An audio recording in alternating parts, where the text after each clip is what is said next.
सरकार एवढं लबाड आहे की त्यांनी राज्यपालांकडून खोट्या गोष्टी बोलवून घेतल्या. भास्कर जाधवांचा हल्लाबोल, लाडक्या बहिणींना फसवल्याचा दावा.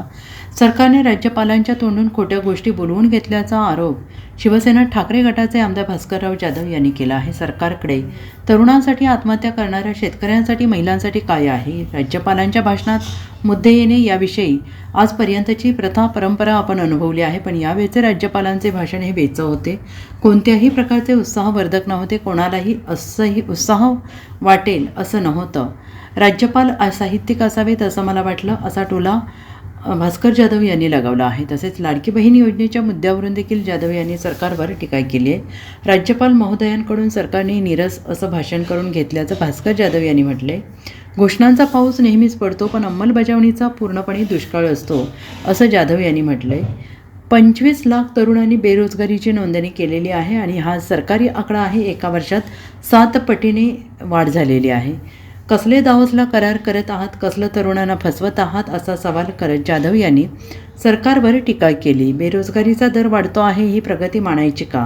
ग्रामीण भागात बेरोजगारीचे प्रमाण वाढत आहे. सरकारने बेरोजगार वाढवलं की बेरोजगारी वाढवली ही बेकारी वाढणार आहे, असं जाधव यांनी म्हटलं आहे. काय काय बंद केलं तुम्ही? निवडणुकीच्या पूर्वी लोकांची मतं मिळवण्याकरता तुम्ही सगळं पदरात पाडून घेतलं आणि निवडणूक संपल्यानंतर काय केलं? कुठं गेला आनंदाचा शिदा? त्याच्यानंतर काय गणपती आला नाही, दसरा आला नाही, दिवाळी आली नाही, कुठे गेला आनंदाचा शिदा? मामा आनंदाचा शिदा वाटत होते त्यावेळेला स्वतःचे स्टिकर बिकर लावून. स्वच्छता मॉनिटर कुठे गेले? लाडक्या भावाला अप्रेंटिसशिपचा तुम्ही कोर्स देणार होता, कुठं झाला? कोर्स का बंद झाला? मुख्यमंत्री तीर्थदर्शन योजना का बंद झाली? 1 रुपयात पीक विमा योजना का बंद झाली? एक राज्य एक गणवेश कुठं गेला?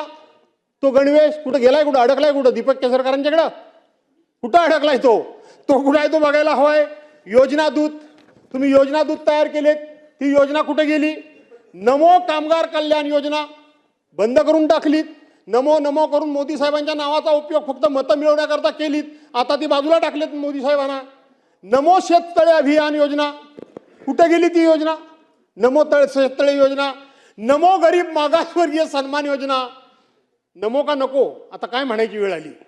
नमो गरीब मागासवर्गीय सन्मान योजना, नमो ग्राम सचिवालय योजना, नमो आदिवासी स्मार्ट शाळा योजना, नमो दिव्यांग शक्ती योजना, नमो तीर्थस्थळ व गडकिल्ले संवर्धन योजना.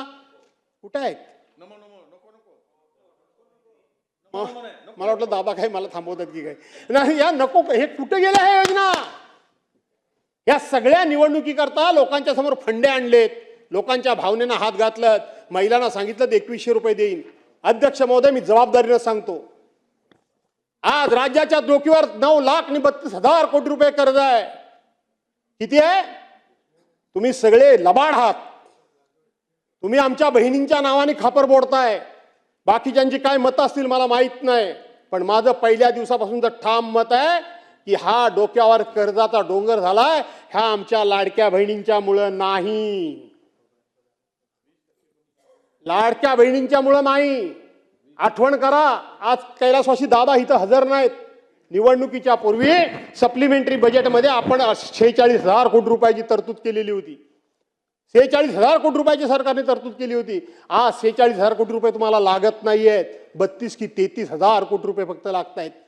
2,53,00,000 महिलांना 1,500 रुपयाप्रमाणात तुम्ही त्या ठिकाणी निवडणुकीच्या अगोदर 1500 रुपये लाडक्या बहिणीच्या खात्यामध्ये टाकलेत. कुणी न मागता जबरदस्तीने टाकलेत. आज त्यातला आकडा थोडाफार मागं पुढं होत असेल राजे, पण 57 लाख महिलांना तुम्ही वेगवेगळी कारणं सांगून कमी केलं. Bureau report, SBN Marathi, Mumbai.